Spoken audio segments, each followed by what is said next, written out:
Hello friends, welcome to Yash computers. आज आपण पाहणार आहोत टॅलीमध्ये आपण जीएसटी इनव्हॉइस कमीत कमी वेळामध्ये एकदम सोप्या पद्धतीने जीएसटी इनव्हॉइस कशा पद्धतीने आपण काढू शकतो ते आपल्याला बघायचं आहे. त्यासाठी सुरुवातीला तुम्हाला टॅली सुरू करायचं आहे. टॅली सुरू केल्याच्या नंतर पहिल्यांदा सुरुवातीला काय करतो आपण कंपनी क्रिएट करून घेतो. ओके, कंपनी क्रिएट करून घ्यायची. कंपनी क्रिएट झाल्याच्या नंतर जीएसटी इनव्हॉइस साठी आपल्याला जे काही इन्फॉर्मेशन लागणार आहे ती इन्फॉर्मेशन आपल्याला काय करायची आहे इकडे क्रिएट करून घ्यायची आहे. त्यासाठी सुरुवातीला आपण काय केलं, पहिल्यांदा कंपनी क्रिएट केली. ओके, कंपनी क्रिएट केल्याच्या नंतर आपल्याला काय करायचं आहे, F11 अकाउंटिंग फीचर्स मध्ये जायचंय. ओके, अकाउंटिंग फीचर्स मध्ये गेल्याच्या नंतर इकडे तुम्ही पाहू शकता स्टॅच्युटरी अँड टॅक्सेशन वरती क्लिक करायचंय. देन नेक्स्ट एंटर केल्याच्या नंतर स्टॅच्युटरी अँड टॅक्सेशन मध्ये जीएसटीचे जे काही डिटेल्स आहेत ते डिटेल्स आपल्याला काय करायचे आहेत इकडे येस करून घ्यायचे. ओके, हा सेकंड ऑप्शन येस करायचा आहे. येस केल्याच्या नंतर इकडे जीएसटी डिटेल्स मध्ये तुम्हाला काय करायचंय, जीएसटी नंबर आपल्याला कंपल्सरी द्यावा लागतो, goods and service tax identification number. Then next इकडे तुम्हाला बिल कशा पद्धतीने जनरेट करायचंय, मंथली क्वार्टरली, इकडे मंथली सिलेक्ट करा. Then e way applicable no करायचं इकडे. ओके, देन एंटर करून काय करायचं, हे सगळे डिटेल्स आपल्याला ऍक्सेप्ट करून घ्यायचे आहेत. ओके, नेक्स्ट तुम्ही इथे पाहू शकता तुम्हाला काय करायचं आहे, पॅन इन्कम टॅक्स नंबर इकडे टॅक्स इन्फॉर्मेशन मध्ये द्यायचा आहे आणि हे सगळे डिटेल्स आपल्याला ऍक्सेप्ट करून घ्यायचे. ठीक आहे, यानंतर हे फीचर्स ऍक्टिव्हेट केल्याच्या नंतर F11 मध्ये जाऊन आपण F3 म्हणजे स्टॅच्युटरी अँड टॅक्सेशन मध्ये जाऊन हे सगळे फीचर्स काय केलेले आहेत, ऍक्टिव्हेट केलेले आहेत. ओके, अगदी सोप्या पद्धतीने आपल्याला बघायचं आपण इनव्हॉइस, जीएसटी इनव्हॉइस कशा पद्धतीने क्रिएट करते. त्यासाठी तुम्हाला हा व्हिडिओ शेवटपर्यंत बघायचा की जेणेकरून तुम्ही इझिली काय करू शकता, इनव्हॉइस काढू शकता. ओके, हे डिटेल्स येस केल्याच्या नंतर आपल्याला काय करायचं आहे, अकाउंट्स इन्फोला जायचं आहे. अकाउंट्स इन्फो मध्ये जाऊन आपल्याला काय करावे लागतात, लेजर्स क्रिएट करावे लागतात. मग तुम्ही काय करणार, लेजर क्रिएट. इकडे मी ऑलरेडी लेजर्स क्रिएट करून ठेवलेले आहेत. तुम्ही इकडे पाहू शकता मी सीजीएसटीचं लेजर क्रिएट केलेलं आहे. पहिल्यांदा सीजीएसटीचं लेजर आपण बघूयात. CGST under duties and taxes. Okay, ह्या सीजीएसटी साठी ग्रुप हेड सिलेक्ट करायचा आहे, duties and taxes. Then next type of duty and tax आपल्याला घ्यायचा आहे GST. Then tax type, CGST stands for central tax. Okay, त्यासाठी आपल्याला काय करायचं आहे, टॅक्स टाइप सिलेक्ट करायचा आहे central tax. Okay, then next enter. बाकी काही चेंजेस करायचे नाहीत, ऍज इट इज ठेवायचंय सगळं. Then next accept. ठीक आहे, त्यानंतर नेक्स्ट लेजर आहे आपलं एचजीएसटीचं, एचजीएसटी. त्यानंतर नेक्स्ट आहे under duties and taxes, type of duty and tax GST, HGST stands for state tax. Okay, enter करून काय करायचं, आपल्याला ऍक्सेप्ट करून घ्यायचंय. सीजीएसटी आणि एचजीएसटी जेव्हा स्टेट टू स्टेट ट्रान्झॅक्शन असतो, म्हणजेच इंट्रास्टेट ट्रान्झॅक्शन असेल तर आपण काय करतो, सीजीएसटी आणि एचजीएसटी यूज करतो. जर सपोज इंटरस्टेट म्हणजे आउट ऑफ स्टेट ट्रान्झॅक्शन असेल तर आपण कुठला टॅक्स यूज करतो, आयजीएसटी. इथे तुम्ही पाहू शकता आयजीएसटीचं लेजर सुद्धा क्रिएट केलेलं आहे. IGST under duties and taxes, type of duty and tax GST घेतलेला आहे. देन टॅक्स टाइप घ्यायचा आहे इंटिग्रेटेड टॅक्स. बाकी काही चेंजेस करायचे नाहीये, ऍज इट इज आपल्याला काय करायचंय, ऍक्सेप्ट करून घ्यायचंय. ओके, त्यानंतर नेक्स्ट तुम्हाला काय करायचंय, सप्लायर कस्टमरचं लेजर करायचं आहे. इथे तुम्ही पाहू शकता मी लेजर ऑलरेडी क्रिएट केलेले आहेत. राज कस्टमर आहे, so he will come under sundry debtors. Okay, इकडून आपण सन्ड्री डेटर्स घेतलेला आहे.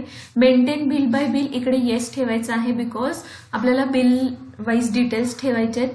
त्यानंतर इकडे पाहू शकता जेव्हा आपण बिल जनरेट करतो तेव्हा त्या बिलवरती जर हा जर रजिस्टर्ड डीलर असेल तर त्याचा ऍड्रेस आपल्याला काय करावं लागेल, घ्यावा लागेल. त्यासाठी आपण इकडे ऍड्रेस घेतलेला आहे त्याचा. Then country India, state Maharashtra आहे, सो मी इकडे महाराष्ट्र सिलेक्ट करेल. पिनकोड इकडे मेन्शन करू शकता. Then next PAN IT number हे मॅन्डेटरी आहे.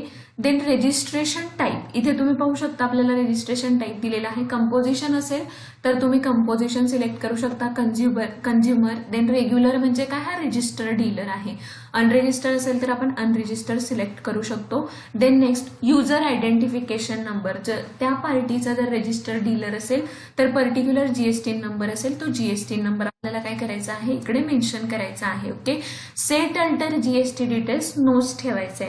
देन हे सगळे डिटेल्स ऍक्सेप्ट करून घ्यायचे. ओके, हा लोकल परचेस आहे. ओके, म्हणजे स्टेट टू स्टेट परचेस आहे. ओके, देन नेक्स्ट लेजर आपण क्रिएट केलेला आहे सेल्सचं किंवा सप्लायरचं बघूयात अगोदर. श्याम सप्लायर लोकल आहे म्हणजे स्टेट टू स्टेट ट्रान्झॅक्शन आहे. सन्ड्री क्रेडिटर आहे, इकडे पण आपण डिफॉल्ट क्रेडिट पिरियड येस केलेला आहे. देन ऍड्रेस मेन्शन करायचा आहे. देन इकडे स्टेट पिनकोड एंटर करा. इकडे रजिस्ट्रेशन टाईप आपण रेग्युलर घेतलेला आहे. Then next user identification number इकडे इन्क्लूड करायचा आहे आणि हे डिटेल्स ऍक्सेप्ट करून घ्यायचे. ठीक आहे, अशा पद्धतीने आपण सन्ड्री क्रेडिटर्स म्हणजे सप्लायर कस्टमरचं लेजर बघितलं. इथे तुम्ही पाहू शकता मी अजून एक लेजर क्रिएट केलेला आहे, पवन इलेक्ट्रॉनिक्स इंटरस्टेट म्हणजे आउट ऑफ स्टेट ट्रान्झॅक्शन आहे. सन्ड्री डेटर आहे हा. ठीक आहे, त्यानंतर इकडे त्याचा ऍड्रेस मेन्शन करायचा आहे. देन इकडे स्टेट, कारण आउट ऑफ स्टेट ट्रान्झॅक्शन आहे त्यासाठी ज्या स्टेटमधून ट्रान्झॅक्शन झालेलं आहे ते स्टेट आपण इकडे काय केलेलं आहे सिलेक्ट केलेला आहे. ठीक आहे, त्यानंतर next registration type regular. Then GST number तुम्ही इकडे पाहू शकता घेतलेला आहे. ऍक्सेप्ट करून घ्यायचे हे डिटेल्स. ओके, देन नेक्स्ट आपल्याला परचेसचं लेजर लागेल. देन सेल्सचं लेजर लागेल. सेल्सचं लेजर क्रिएट केले. Under sales account inventory values are affected yes घ्यायचे. Then is GST applicable, GST applicable आहे सो इकडे आपण काय सिलेक्ट करणार आहोत, we are going to select applicable. Then next goods accept. ठीक आहे, then next as it is आपल्याला परचेसचं लेजर क्रिएट करायचं आहे. Under purchase account is GST applicable yes, set alter GST details no, then type of supply goods accept करून घ्यायचे. Okay, अशा पद्धतीने आपण काय केलं, पहिल्यांदा लेजर क्रिएट केले, अकाउंट्स इन्फोमध्ये लेजर क्रिएट केले. आता आपल्याला काय करायचंय, इन्व्हेंटरी इन्फोमध्ये जायचंय. इन्व्हेंटरी इन्फोमध्ये गेल्याच्या नंतर आपण इन्व्हेंटरी इन्फोमध्ये स्टॉक आयटम क्रिएट करावा लागतो. त्यासाठी आपण पहिल्यांदा काय करतो, स्टॉक ग्रुप क्रिएट करतो. Then unit of measures. Then आपण काय करतो, स्टॉक आयटम क्रिएट करतो. ओके, किंवा डिरेक्टली तुम्ही स्टॉक आयटम क्रिएट करताना Alt+C हा शॉर्टकट वापरून सुद्धा काय करू शकता, स्टॉक ग्रुप आणि युनिट ऑफ मेजर हे क्रिएट करू शकता. स्टॉक आयटम मी ऑलरेडी क्रिएट केलेले आहे. स्टॉक आयटम तुम्ही इकडे पाहू शकता, LCD टीव्ही आणि मॉनिटर. LCD टीव्ही एंटर केलंय. इकडे नेम घेतलेला आहे आपण LCD टीव्ही. डिस्क्रिप्शन मध्ये तुम्ही पाहू शकता डिस्क्रिप्शन दिलेलं आहे 32 इंच. अदर काही डिस्क्रिप्शन तुम्हाला मेन्शन करायचं असेल तर तुम्ही इकडे मेन्शन करू शकता. जर तुम्हाला कॉन्फिगरेशन मधून काही ऍडिशनल इन्फॉर्मेशन इकडे ऍड करायचे असेल तर आपल्याला सिम्पली कीबोर्डवरून काय करायचंय, शॉर्टकट वापरायचंय कॉन्फिगरेशनसाठी Alt+F12. देन इकडे तुम्हाला जे काही डिटेल्स आपण काय केलेलं आहे इथे तुम्ही पाहू शकता, हा जो ऑप्शन दिलेला आहे add description for stock items तो आपण येस केलेला आहे कारण आपल्याला डिस्क्रिप्शन हवं होतं म्हणून. बाकी तुम्ही इथले ऑप्शन जर तुम्हाला यातला ऍक्टिव्हेट करायचं असेल तर तुम्ही इकडून ऍक्टिव्हेट करू शकता. त्यानंतर अंडर आपण घेतलेला आहे, ग्रुप हेड घेतलेला आहे इलेक्ट्रॉनिक्स. ओके, इलेक्ट्रॉनिक्स नंतर युनिट्स आपण सिलेक्ट घेतलेले आहेत, नंबर्स. Alt+C चा यूज करून तुम्ही काय करू शकता, हा शॉर्टकट वापरून युनिट आणि स्टॉक ग्रुप क्रिएट करू शकता. ओके, जीएसटी ऍप्लिकेबल आहे. सेट अल्टर जीएसटी डिटेल्स आपल्याला काय करायचंय, येस करायचंय. ओके, हे येस केल्याच्या नंतर इकडे तुम्हाला जे काही आपला स्टॉक आयटम आहे त्याचे जीएसटी डिटेल्स आपल्याला एंटर करायचे आहे. तिथे डिस्क्रिप्शन मध्ये तुम्ही डिस्क्रिप्शन देऊ शकता. Then HSN code, SAC code. HSN code गुड्ससाठी कुठला कोड रजिस्टर असतो, HSN कोड. HSN कोड म्हणजे काय, हार्मोनाइज सिस्टीम नॉमेनक्लेचर. मीन्स ज्या गुड्सवरती जीएसटीचा टॅक्स अप्लाय होतो त्याला एक पर्टिक्युलर कोड दिला जातो which is called as HSN code and HSN stands for harmonise system nomenclature. Okay, हा नंबर आपण इकडे टाकलेला आहे. देन टॅक्स डिटेल्समध्ये आपल्याला ऑन व्हॅल्यू सिलेक्ट करायचं आहे. देन नेक्स्ट टॅक्सेबिलिटी, आपल्याला टॅक्सेबिलिटी 3 टाईप्स दिलेल्या आहेत, exempt, nil rated, then taxable. Then इथे आपल्याला टॅक्सेबिलिटी सिलेक्ट करायची आहे. टॅक्सेबल म्हणजे आपल्या गुड्सवरती काय होणार आहे, टॅक्स अप्लाय होणार आहे. 5% असेल, 12% असेल, 18% असेल, 29% असेल, काय होईल, जीएसटीचा टॅक्स अप्लाय होईल. आता इथे तुम्ही पाहू शकता पहिला आपल्याला टॅक्स टाईप दिलेला आहे एक्झेम्प्ट. एक्झेम्प्ट म्हणजे असे गुड्स की ज्यावरती जीएसटीचा टॅक्सच अप्लाय होत नाही. Then nil rated, nil rated म्हणजे असे गुड्स की ज्यावरती फक्त 1% टॅक्स हा अप्लाय केला जातो. देन टॅक्सेबल म्हणजे असे गुड्स की ज्याच्यावरती 5%, 12%, 18%, 29% असा टॅक्स हा अप्लाय केला जातो. Then next integrated tax rate तुमचा जो काही असेल 12, 18, 29 तो इकडे टाकायचा आहे. ठीक आहे. देन हे डिटेल्स आपल्याला ऍक्सेप्ट करून घ्यायचे. ओके, अशा पद्धतीने काय करायचंय, स्टॉक आयटम क्रिएट करायचा आहे, जो की मी ऑलरेडी क्रिएट केलेला आहे. इकडे 2 स्टॉक आयटम तुम्ही पाहू शकता. मॉनिटर आहे, अंडर इलेक्ट्रॉनिक्स नंबर्स घेतलेला आहे. Set alter GST details yes.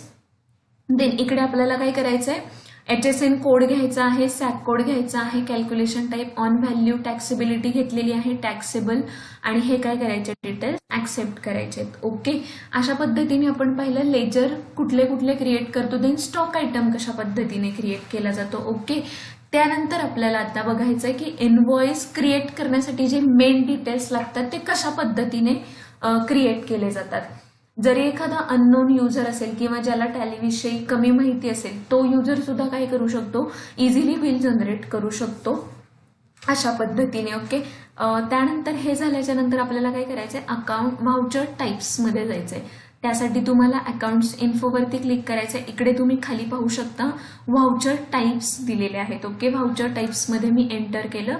इकडे जाऊन आपल्याला काय करायचंय, अल्टर करायचंय. ओके, अल्टर, मला कुठला व्हाउचर अल्टर करायचा आहे, सपोज सेल्स व्हाउचर. ठीक आहे, मी सेल्स व्हाउचर सिलेक्ट केला. इकडे व्हाउचर टाईप अल्टरेशन मध्ये इकडे तुम्हाला काही नेम चेंज करायचंय, तुम्ही करू शकता. Then next method of voucher numbering, म्हणजे जेव्हा आपण इनव्हॉइसला नंबर देतो मग तो ऑटोमॅटिकली यायला पाहिजे की मॅन्युअली आपल्याला देता येईल, असा ऑप्शन सिलेक्ट करायचा आहे. ऑटोमॅटिक किंवा तुम्ही मॅन्युअल घेऊ शकता, मॅन्युअली तुम्हाला जर इनव्हॉइस नंबर द्यायचा असेल तर. देन नेक्स्ट आहे यूज ऍडव्हान्स्ड कॉन्फिगरेशन. जेव्हा आपण काय करतो, इनव्हॉइस जनरेट करतो, मग इनव्हॉइस जनरेट करताना हा जो ऑप्शन आहे यूज ऍडव्हान्स कॉन्फिगरेशन, हा खूप इम्पॉर्टंट ऑप्शन आहे. म्हणजे जेव्हा आपण बिल जनरेट करतो, बिलचा एक पर्टिक्युलर फॉर्मॅट असेल, सपोज फॉर्मॅट किंवा बिल नंबरचा एक फॉर्मॅट असतो पर्टिक्युलर. सपोज माझा फॉर्मॅट असेल YCA/ बिल नंबर असेल 4 डिजिटमध्ये /1920, हे काय आहे, इयर आहे. ओके, फायनान्शियल इयर आपण इकडे दिलेला आहे. त्यासाठी तो जर एक पर्टिक्युलर फॉर्मॅटमध्ये आपल्याला बिल हवं असेल तर आपण काय करतो, हा ऍडव्हान्स कॉन्फिगरेशनचा ऑप्शन येस करणार आहोत. ओके, येस केल्याच्या नंतर इथे तुम्ही पाहू शकता पहिलाच ऑप्शन दिलेला आहे स्टार्टिंग नंबर. स्टार्टिंग नंबर म्हणजे बिलचा स्टार्टिंग नंबर ऑब्व्हियसली 1 असेल, 1 पासून सुरू होईल. Width of numerical part, width of numerical part म्हणजे काय, आपला जो काही इनव्हॉइस नंबर असेल तो किती डिजिटमध्ये असेल, 2, 3, 4, तो डिजिट आपल्याला इकडे टाकायचा आहे. Then next prefill with 0. Prefill with 0 म्हणजे काय, सपोज आपला इनव्हॉइस नंबर आहे 2, मग त्याच्या अगोदर जर तुम्हाला 0 हवे असतील, 30, आपण ऑलरेडी न्यूमेरिकल पार्टची विड्थ दिलेली आहे 4. जर तुमचा बिल नंबर 2 असेल तर त्याच्या पुढे 30 हे ऑटोमॅटिकली ऍड होतील, जर सपोज तुमचा हा ऑप्शन काय असेल, येस असेल. ठीक आहे. देन नेक्स्ट एंटर केल्याच्या नंतर इथे तुम्ही पाहू शकता restart numbering applicable from date automatically येईल. देन इयरली आपण बिल जनरेट करतोय, सो इथे मी इयरली सिलेक्ट करेल. इथे तुम्ही पाहू शकता बरेचसे ऑप्शन्स दिलेले आहेत, इकडे तुम्हाला जो हवा तो ऑप्शन तुम्ही घेऊ शकता. Then next is prefix detail applicable from, मी इकडे डेट दिलेली आहे 1/4/2019. देन पर्टिक्युलर्स, इथे तुम्ही पाहू शकता प्रिफिक्स म्हणजे जो काही तुमचा बिल नंबरचा फॉर्मॅट आहे त्याचे पहिले लेटर्स इकडे तुम्हाला द्यायचे आहेत. सुरुवातीला आहे आपल्याला आपलं सपोज माझा फॉर्मॅट आहे YCA/ आणि मध्ये जो काही बिल नंबर असेल तो, मग इकडे तुमचं प्रिफिक्स एंटर करायचंय. एंटर केल्याच्या नंतर नेक्स्ट सफिक्स, जे लास्टचे तुमचे सफिक्स असतील ते, म्हणजे ह्या दोघांच्या बिटवीन काय होईल, तुमचा पर्टिक्युलर नंबर एंटर होईल. ऍप्लिकेबल फ्रॉम इकडे डेट आपण घेतलेली आहे /1920, हे काय आहे, फायनान्शियल इयर मी दिलेला आहे. ओके, अशा पद्धतीने इकडे काय करायचं आहे, तुम्हाला ऍडव्हान्स कॉन्फिगरेशनचं ऑप्शन येस करून चेंजेस करायचे आहेत. देन नेक्स्ट इकडे काही चेंजेस करायचे नाही. Print voucher after saving, save झाल्याच्या नंतर आपल्याला ऑटोमॅटिकली जर प्रिंट हवी असेल इनव्हॉइस प्रिंट, तर हा ऑप्शन आपण येस करणार आहोत. Then next set alter declaration म्हणजे काय, जेव्हा तुम्ही इनव्हॉइस जनरेट करता मग त्या इनव्हॉइसवर पर्टिक्युलर टर्म्स अँड कंडिशन्स तुम्हाला ऍड करायचे असतील तर तुम्ही हा ऑप्शन काय करू शकता, येस करू शकता. ठीक आहे, इथे तुम्ही पाहू शकता मी ऑलरेडी कंडिशन इकडे दिलेली आहे. ऑलरेडी इथे कंडिशन्स तुम्ही पाहू शकता दिलेली आहे. किंवा goods sold will not be replaced. Okay, तुम्हाला दुसरी काही कंडिशन द्यायची असेल तर तुम्ही काय करू शकता, इकडून ती कंडिशन देऊ शकता. ओके, सपोज दुसरी कंडिशन मला द्यायची आहे,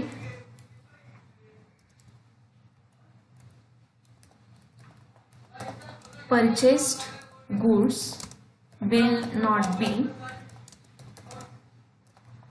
taken back.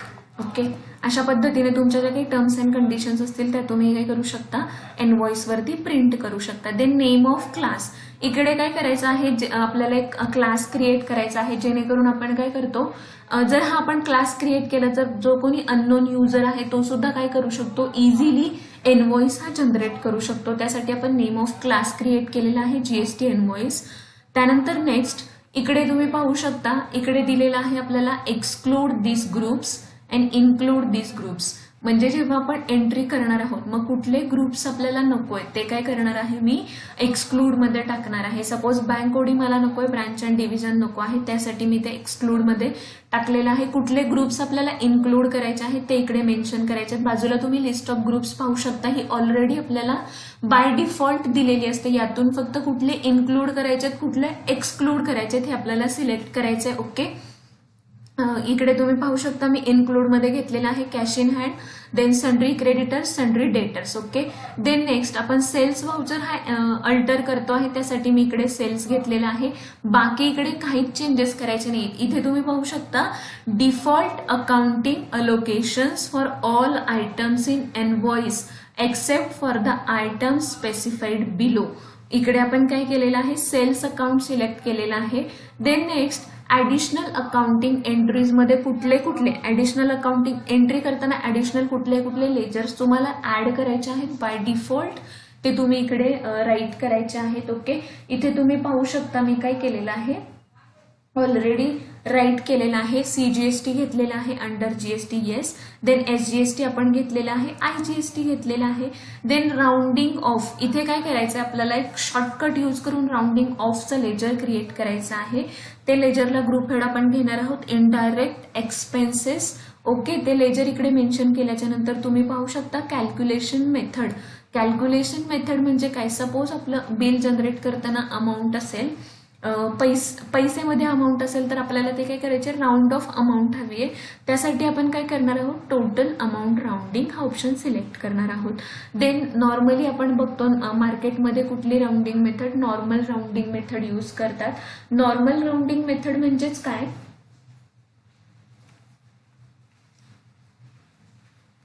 Normal rounding method generally use केली जाते. नॉर्मल राऊंडिंग मेथड म्हणजे काय, जर सपोज जे काही आपले रुपीजच्या पुढे पैसे इन्क्लूड झालेले असतील, मग 1 to 49 या रेंजमध्ये जर असतील 0.1 to 49 पैसे, तर ती व्हॅल्यू 0 रुपीज म्हणून कन्सिडर केली जाते. आणि 50 पासून 99च्या बिटवीन असेल तर ती व्हॅल्यू ही 1 रुपया म्हणून कन्सिडर केली जाते.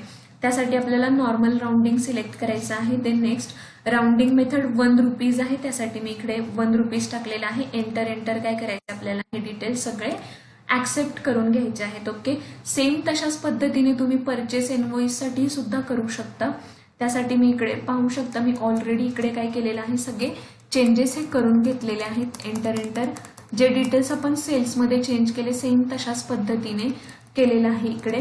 ठीक आहे, अशा पद्धतीने तुम्ही काय करायचं आहे, व्हाउचर हे अल्टर करून घ्यायचं आहे. ओके, त्यानंतर नेक्स्ट आता आपल्याला मेन बघायचं आहे एंट्री. त्यासाठी अकाउंटिंग व्हाउचर्स मध्ये जायचं आहे. ओके, अकाउंटिंग व्हाउचर्स मध्ये गेल्याच्या नंतर इथे तुम्ही पाहू शकता जो काही इथे तुम्ही वरती बघाल व्हाउचर क्लास आलेला आहे जीएसटी इनव्हॉइस, किंवा तुम्ही पुन्हा जर कीबोर्डवरती अल्ट एफ8 प्रेस केलं तर व्हाउचर क्लासची लिस्ट इकडे डिस्प्ले होईल. आपला सध्या तरी एकच क्लास आहे, त्यासाठी इकडे डिस्प्ले होतं GST invoice. Okay, then next इथे तुम्ही पाहू शकता नंबर म्हणजे काय, जो बिल नंबरचा फॉर्मॅट आहे. इकडे तुम्ही पाहू शकता नंबर YCA/002 इकडे का आलेला आहे, कारण ऑलरेडी एक इनव्हॉइस मी इकडे प्रिंट केलेला आहे किंवा ऑलरेडी एक एंट्री ही झालेली आहे, त्यासाठी ऑटोमॅटिकली इथं बिल नंबर जनरेट झालेला आहे 0002.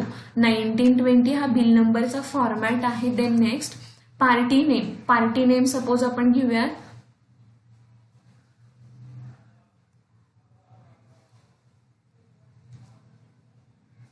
पार्टी नेम आपण सपोज घेऊयात राज कस्टमर. ओके, इथे डिस्पॅच डिटेल्स वगैरे द्यायचे तर आपण देऊ शकतो. इकडे डिस्पॅच डिटेल्स मध्ये जर आपण कुरिअर करणार आहोत तर ते कुरिअरचे डिटेल्स वगैरे सगळे इकडे राहतील. ऑर्डर्स डिटेल्स इकडे राहतील. देन बायर्स डिटेल्स सगळे आपल्याला इकडे डिस्प्ले होतील. Okay, then next name of stock item काय आहे. सपोज आपण मॉनिटर घेऊयात. मग मॉनिटरची क्वांटिटी मी अंदाजे घेतेय 10. ओके, एका मॉनिटरची प्राइस आपण घेऊयात सपोज 15,000. एंटर. इकडे तुम्ही पाहू शकता टॅक्स हा ऑटोमॅटिकली अप्लाय झालेला आहे. नरेशन द्यायचे तुम्ही नरेशन हे देऊ शकता. नरेशन दिल्याच्या नंतर एंटर. मी ऍक्सेप्ट केल्याच्या नंतर तुम्हाला प्रिंटची स्क्रीन ही ऑटोमॅटिकली डिस्प्ले होईल. का, कारण आपण काय केलेलं आहे, जेव्हा सेल्स हा व्हाउचर अल्टर केलेला आहे तेव्हा तुम्ही पाहिलं असेल आपण प्रिंटिंगचा ऑप्शन हा येस केलेला आहे. मग जेव्हा आपण काय करणार, ही एंट्री ऍक्सेप्ट करणार, प्रिंटिंगचे जे काही डिटेल्स आहेत ते आपल्याला ऑटोमॅटिकली डिस्प्ले होतील. इथे तुम्ही पाहू शकता व्हाउचर प्रिंटिंग मध्ये printer. Then next number of copies किती हवे तिकडे काही चेंज करायचं तर आपण करू शकतो. देन रिपोर्ट टायटल दिलेला आहे टॅक्स इनव्हॉइस. ओके, त्यानंतर नेक्स्ट इथे तुम्ही कॉन्फिगर वरती जर आपण क्लिक केलं तर इकडे तुम्ही पाहू शकता जे काही तुम्हाला प्रिंटिंग करताना जे काही डिटेल्स याच्यामध्ये इनव्हॉइस मध्ये ऍड करायचे ते डिटेल्स तुम्ही इकडून इनव्हॉइस मधून काय करू शकता, ऍड करू शकता. इथे तुम्ही पाहू शकता टायटल ऑफ डॉक्युमेंट तुम्हाला चेंज करायचं इकडून करू शकता.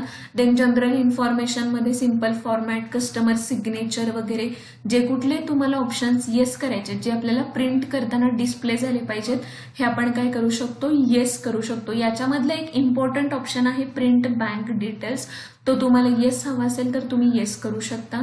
Then red columns, additional description for items वगैरे हे जे काही डिटेल्स आहेत ते तुम्हाला जर येस हवे असतील, येस करून म्हणजे प्रिंट करताना जर काही प्रिंट करायचं असेल तर तुम्ही इकडून काय करू शकता, ते ऑप्शन्स येस करू शकता. ओके, ठीक आहे. देन नेक्स्ट इकडे जर तुम्हाला विथ प्रिंट प्रिव्ह्यू हवा असेल तर इकडे क्लिक करायचं. नको असेल प्रिंट प्रिव्ह्यू तर आपल्याला शॉर्टकट यूज करायचा आहे Alt I. मी एंटर केल्याच्या नंतर इकडे तुम्ही पाहू शकता इनव्हॉइस हा जनरेट झालेला आहे. ओके, जर तुम्हाला झूम करायचं असेल तर शॉर्टकट यूज. इथे तुम्ही पाहू शकता टॅक्स इनव्हॉइस हा जनरेट झालेला आहे. इकडे company info, company GST number display होतो. देन इकडे बायर डिटेल्स जे काही आहेत ते बायर डिटेल्स आपल्याला इकडे डिस्प्ले होत आहेत. इथे तुम्ही पाहू शकता राज कस्टमर. देन त्याचे डिटेल्स आपण जे काही ऍड केले होते ते इकडे डिस्प्ले होत आहेत. देन नेक्स्ट इकडे इनव्हॉइस नंबर इकडे डिस्प्ले होतो, डेट डिस्प्ले होतीये. देन डिलिव्हरी नोट हे जे काही डिटेल्स आपण भरलेले आहेत ते डिटेल्स तुम्ही इकडे पाहू शकता. ओके, त्यानंतर नेक्स्ट इकडे तुम्ही पाहू डिस्क्रिप्शन ऑफ गुड आहे मॉनिटर. देन त्याचा HSN कोड इकडे डिस्प्ले होतोय. देन क्वांटिटी रेट आणि जो काही टॅक्स अप्लाय झालेला आहे तो इकडे डिस्प्ले होतोय. देन नेक्स्ट आपली टोटल अमाऊंट इकडे डिस्प्ले होतीये. देन इकडे तुम्ही कॉलम मध्ये पाहू शकता जो काही जीएसटी रेट आहे 6% आणि टोटल टॅक्सेबल अमाऊंट इकडे आपल्याला बाजूला डिस्प्ले होते. देन कंपनीचा पॅन नंबर आपण दिला होता त्यासाठी तो इकडे डिस्प्ले होतोय. जे काही डिक्लेरेशन मध्ये आपण टर्म्स अँड कंडिशन्स ऍड केलेल्या होत्या त्या कंडिशन्स काय होत आहेत इकडे डिस्प्ले होत आहेत. अशा पद्धतीने काय करतायत आपल्याला इनव्हॉइस हा क्रिएट करता येतो. ओके, अशा पद्धतीने तुम्ही पाहिलंय की इनव्हॉइस हा कशा पद्धतीने क्रिएट केला जातो, इनव्हॉइस हा कशा पद्धतीने बनवला जातो. ओके, त्यानंतर नेक्स्ट आपण अजून एक इनव्हॉइस पाहूयात. अजून एक इनव्हॉइस बघूयात आपण परचेससाठी. त्यासाठी अकाउंटिंग व्हाउचर मध्ये जायचंय. अकाउंटिंग व्हाउचरला गेल्याच्या नंतर आपल्याला काय करायचंय, परचेस व्हाउचर घ्यायचा. इथे तुम्ही पाहू शकता मी काय केलेलं आहे, व्हाउचर क्लास क्रिएट केलेला होता GST purchase invoice. Okay, then next इकडे तुम्ही पाहू शकता इथे आलेला आहे 1 कारण हा पहिलाच परचेसचा पहिलाच इनव्हॉइस आहे. त्यानंतर पार्टी नेम सपोज आपण घेऊयात Pavan electronics interstate. Then name of stock item LCD TV. Quantity मी घेतली अंदाजे 10-25,000. देन नेक्स्ट इकडे दुसरा कुठला स्टॉक आयटम असेल तर तुम्ही घेऊ शकता. इथे तुम्ही पाहू शकता खाली IGST ची अमाऊंट इकडे डिस्प्ले होतीये. का, कारण हा इंटरस्टेट ट्रान्झॅक्शन आहे, आउट ऑफ स्टेट ट्रान्झॅक्शन आहे. एंटर ऍक्सेप्ट केल्याच्या नंतर इथे प्रिंटची स्क्रीन ऑटोमॅटिकली होईल. मी एंटर केल्याच्या नंतर इकडे तुम्हाला इनव्हॉइस डिटेल डिस्प्ले होतील. जर झूम करायचं काय करायचंय, अल्ट झेड करून काय करायचंय, हा इनव्हॉइस तुम्हाला अशा पद्धतीने डिस्प्ले होईल. अशा पद्धतीने काय केलं जातं, टॅलीमध्ये इनव्हॉइस हा काढला जातो. ओके, तुम्ही काही सेकंदामध्ये काही मिनिटांमध्ये इनव्हॉइस हा क्रिएट करू शकता. माझी आशा आहे हा व्हिडिओ तुम्हाला आवडला असेल. असेच नवनवीन व्हिडिओ पाहण्यासाठी हा चॅनल सबस्क्राईब करा, जेणेकरून जे काही नेक्स्ट व्हिडिओज असतील त्याचं नोटिफिकेशन तुम्हाला इझिली मिळू शकेल. तोपर्यंत थँक्यू सो मच.